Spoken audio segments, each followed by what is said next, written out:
Sahabat, pada waktunya semua kita tanpa kecuali akan terpapar COVID-19, akan terkena COVID-19. Jika tidak tahun ini, tahun depan, 3 tahun lagi, 5 tahun lagi, 10 tahun lagi, dan seterusnya. Mengapa? Karena COVID-19 tidak akan hilang, ia akan terus hidup bersama kita, sebagaimana yang pernah dicontohkan oleh virus-virus lainnya dalam sejarah yang tetap hadir bersama kita. Namun, saat itu semoga ketika kita yang terpapar, saat itu COVID-19 tidak lagi melumpuhkan kita, tidak lagi melumpuhkan ekonomi kita, tidak lagi mengganggu ruang publik kita, tidak lagi mengganggu kegiatan sosial kita. Mengapa? Karena pada waktunya COVID-19 akan berubah dari pandemik menuju endemik. COVID-19 berubah dari pandemik menuju endemik. Nah, itulah respon saya yang pertama ketika saya membaca Wall Street Journal. Ini beritanya, Wall Street Journal. Ini berita Wall Street Journal 2 hari lalu di awal Juli yang menceritakan bahwa Singapura kini sudah menyiapkan satu model public policy, satu model kebijakan, satu model ruang publik yang mengantar penduduknya, warganya hidup panjang bersama COVID-19. Karena mereka menyadari COVID-19 tak akan sirna, yang terjadi hanyalah perubahan dari pandemik menjadi endemik. Apa itu pandemik? Apa itu endemik? Dan mengapa terjadi perubahan itu? Nah, saya mulai dulu dengan kasus. Semua kita pastilah pernah mengalami terkena flu. Saya pribadi kena flu mungkin dalam hidup saya 10-20 kali. Tapi flu yang saya alami itu tidak lagi melumpuhkan saya. Flu juga tak lagi melumpuhkan masyarakat. Padahal jenis flu yang lain tapi sama-sama flu, yang namanya Spanish flu. Padahal di tahun 1918, 1917 itu juga pernah menjadi pandemik. Dan tak tanggung-tanggung 50 juta sampai 100 juta manusia yang mati. Jadi pernah satu masa 1917, 1918 itu era di mana Spanish flu menjadi pandemik. Saat itu penduduk dunia masih 1,5 miliar. Tapi terpapar virus Spanish flu itu 500 juta. Sepertiga penduduk dunia saat itu terkena Spanish flu 500 juta, dan dari 500 juta itu wafat 50 sampai 100 juta. Jadi kita lihat dibanding 1,5 miliar manusia, 100 juta yang wafat, berarti 6% dari populasi dunia mati karena Spanish flu. Jelaslah ini efek mematikan dari sebuah flu, sebuah wabah yang bahkan 100 kali lebih hebat dari COVID yang kita alami sekarang. Sekarang ini kita ada 7 miliar manusia, dulu itu baru 1,5 miliar, sekarang ini yang mati itu masih di bawah 50 juta, jauh di bawah 5 juta, bahkan di tahun 1918 yang mati lebih dari 50 juta, bahkan ada yang mengatakan 100 juta. Jadi pernah satu masa flu itu menjadi pandemik yang 100 kali lebih mematikan dari COVID yang kita alami sekarang. Tapi flu yang kita alami sekarang ini tak lagi mengganggu kita. Kita terganggu hanya seminggu, tapi tak ada gelombang ekonomi yang kacau balau karena datangnya flu di era sekarang ini, di abad 21 ini. Tak ada ruang publik atau lockdown atau PSBB yang diterapkan karena flu. Mengapa? Karena flu berhenti menjadi pandemik dan ia hanya menjadi endemik. Pandemik adalah kondisi di mana wabah terjadi secara global, multi-stage, multi-negara yang mematikan. Sedangkan endemik itu adalah satu kondisi di mana satu virus itu hadir on and off, tapi tak lagi membahayakan. Dalam satu populasi, mungkin di 1 tahun dia terkena 5%, 10% populasi terkena flu, tapi tak lagi membahayakan. Mengapa flu bisa berubah dari pandemik menjadi endemik? Nah, ini 3 tahap yang dilalui, dan kita pun, COVID pun akan melalui 3 tahap itu. Pertama, ditemukannya vaksin. Vaksin ditemukan bagaimana satu bahan-bahan kimiawi disuntikkan ke tubuh kita sehingga kita akan lebih kebal ketika datang virus itu.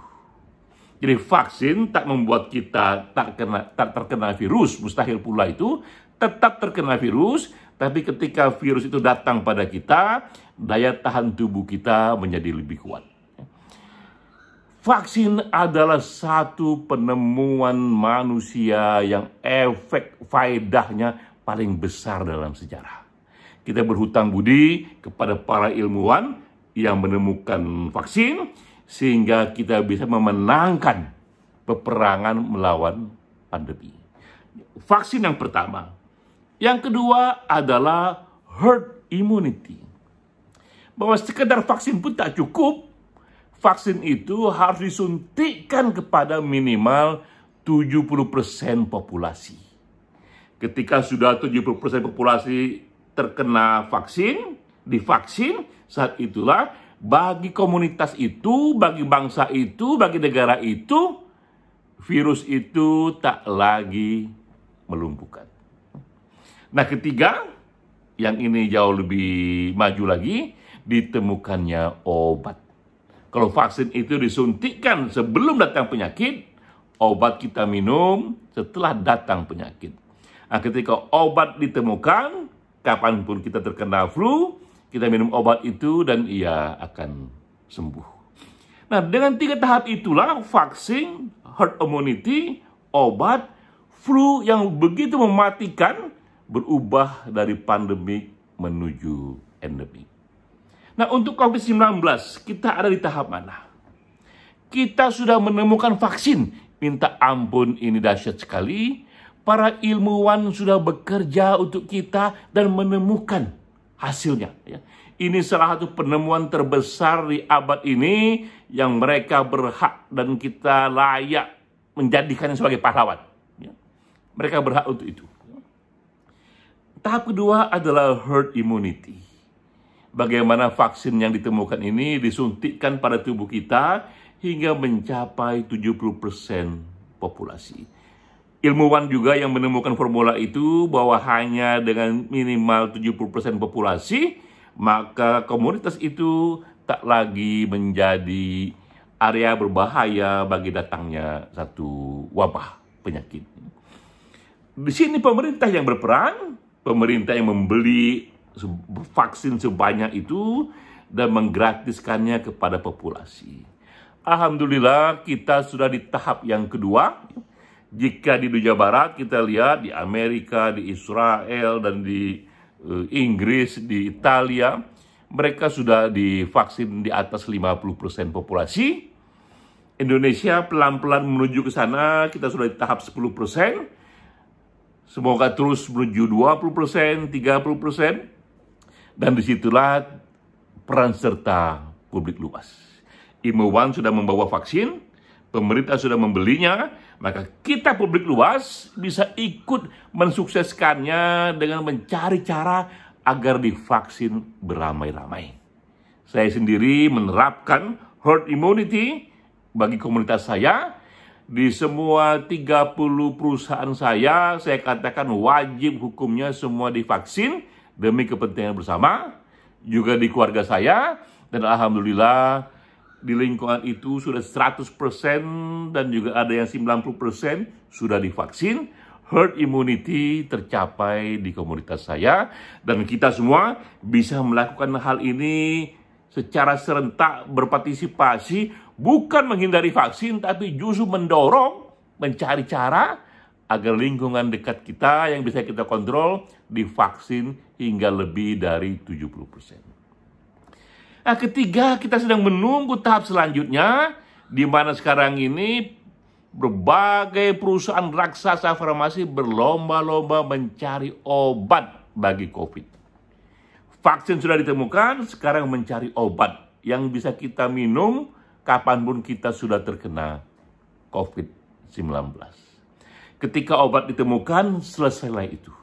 Kita meyakini obat atas vaksin akan ditemukan, sebagaimana orang menemukan obat terhadap flu dan obat terhadap aneka wabah penyakit lain. Ada dua motif besar mengapa obat itu akan ditemukan. Pertama, motif kemanusiaan. Tak ada satu kekuatan yang lebih mulia dibandingkan kekuatan untuk mencarikan obat bagi kesehatan begitu banyak orang. Kedua, kekuatan bisnis. Bahwa di balik penemuan obat ini ada bisnis yang minta ampun ribuan triliun rupiah, yang membuat siapapun penemunya bisa kaya raya. Pabrik manapun yang memproduksinya bisa kaya raya. Ketika dua motif besar berjumpa, motif kebajikan ditambah motif bisnis, hanya masalah waktu saja, akan ditemukanlah itu ilmunya, akan ditemukanlah itu obatnya. Kita sudah di tahap kedua, sudah ada vaksin, dan menuju 70% herd immunity. Dalam waktu dekat, mungkin 6 bulan, setahun, atau 2 tahun, obat pun akan ditemukan. Saat itulah kita akan hidup bersama COVID-19, sebagaimana kita hidup bersama dengan flu, bersama dengan demam berdarah. Ini contoh-contoh dalam sejarah pandemik berubah menjadi endemik. Flu pernah jadi pandemik, sekarang endemik. Demam berdarah, malaria pernah jadi pandemik, sekarang menjadi endemik. Pada waktunya, COVID-19 juga akan menjadi endemik. Seperti Singapura, kita pun juga Indonesia harus menyiapkan model living, model for living, model hidup yang bersiap-siap untuk hidup bersama COVID-19 dalam waktu yang sangat panjang sekali. Dan kita pun siap-siap juga pada waktunya akan terkena COVID-19. Siapapun kita, seperti bagaimana kita juga terkena oleh flu, tapi semoga saat itu COVID-19 tak lagi melumpuhkan. Karena ia sudah berubah dari pandemik menjadi endemik. Ini video hari pertama yang saya buat, di hari pertama working from home jilid kedua, ketika pemerintah menerapkan PSBB darurat 3 Juli hingga 20 Juli 2021. Kita 100% bekerja di rumah, namun kita tahu bahwa kerja di rumah tak mengurangi kerja kreatif kita. Sehingga saya akan isi setiap hari dalam working from home jilid kedua ini, setiap hari satu video yang berisi informasi ringan, tapi signifikan, strategis, dan mencerahkan. Salam.